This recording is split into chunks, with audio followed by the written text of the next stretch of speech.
Hello and welcome. In today's lesson, we'll be talking about the random function. The random function in Arduino is used to generate random numbers, which can be useful for creating unpredictable behavior in projects, such as simulating dice rolls, generating random delays, or creating randomness in game mechanics. The random command can be written in 3 different ways, depending on what we want it to do. We can use random without passing any arguments inside. This might be used in certain environments where the command automatically generates a random value within a predefined range. Let's start with an example on Tinkercad.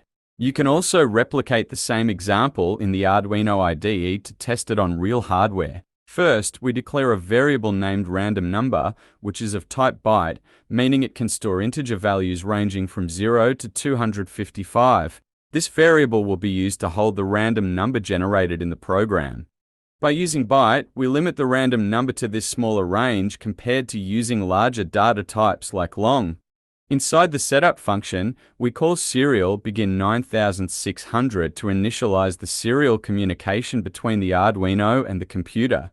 This allows us to send data to the computer's serial monitor.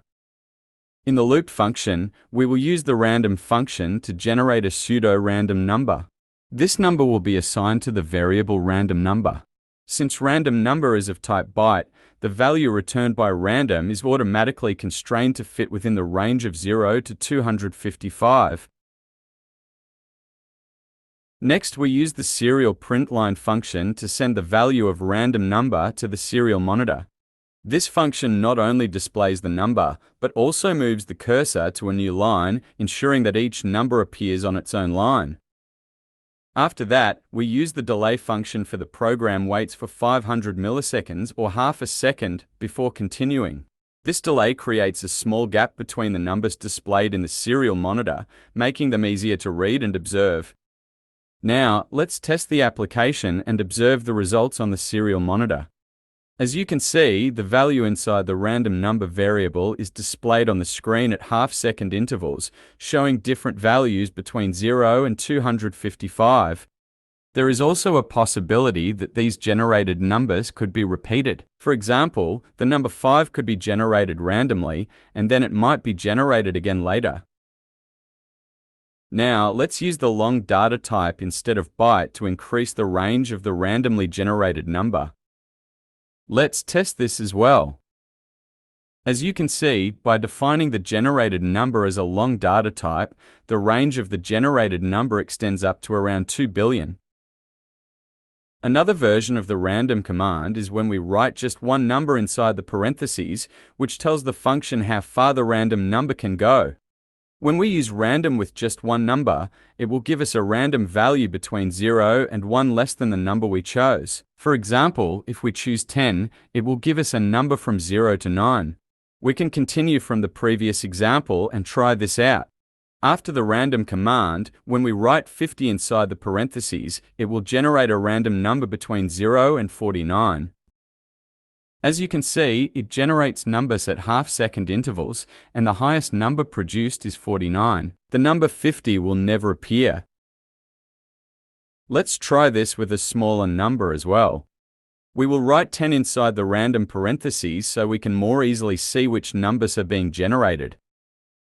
Here as well, the value we provided, 10, will not be included. The highest number we'll see is 9. And we can see that the smallest number is 0. Lastly, there is a third way to use the random command where we specify 2 parameters inside the parentheses. With random, we can define both a minimum and a maximum value. This means the function will generate a random number between the mean value and the max value, and the mean value is included while the max value is not included.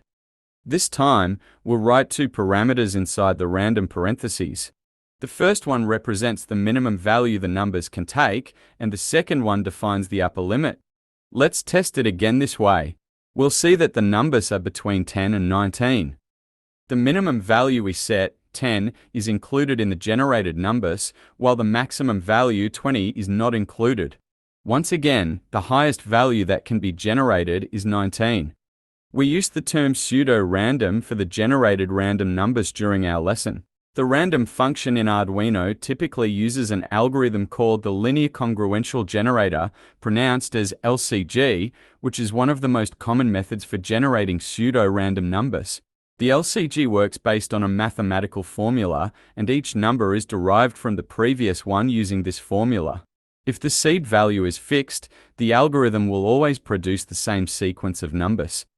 Let's do a small test to check if the program generates the same numbers every time. When we stop the simulation, we see that the numbers 17, 19, and 13 were generated in that order. Now, let's run the simulation again and observe the result.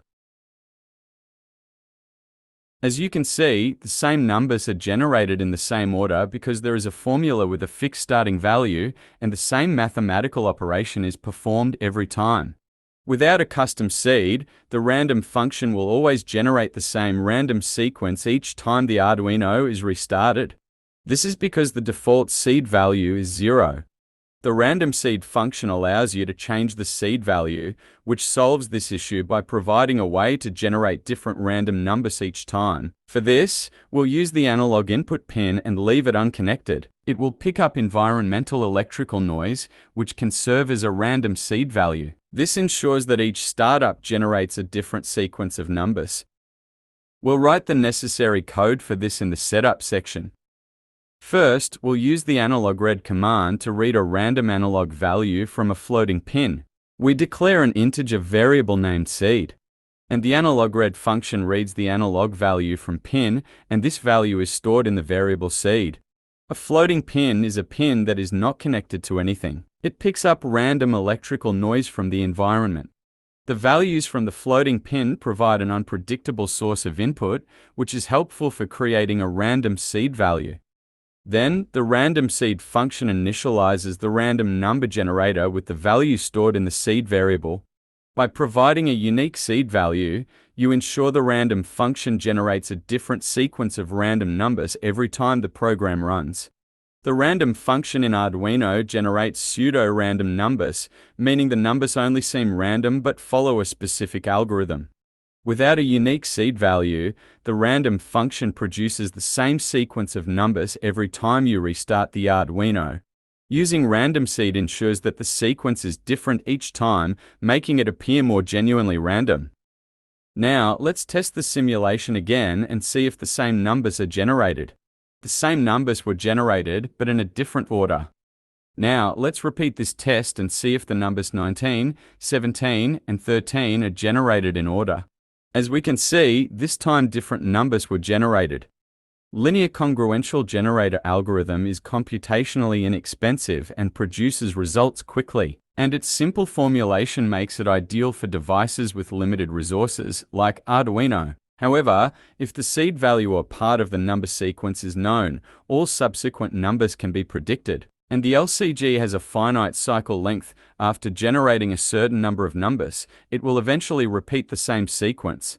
Since the numbers are generated using an algorithm, they are not truly random. However, this approach is sufficient for most applications. For true randomness, hardware-based random number generators, those based on quantum noise, are used. They generate true random numbers by leveraging unpredictable physical phenomena such as thermal noise, electronic circuit fluctuations, or radioactive decay as their source of entropy. We have reached the end of our lesson on the random code. In our next lesson, we will work on examples related to the random. If you enjoyed the video, don't forget to give it a like and subscribe to the channel.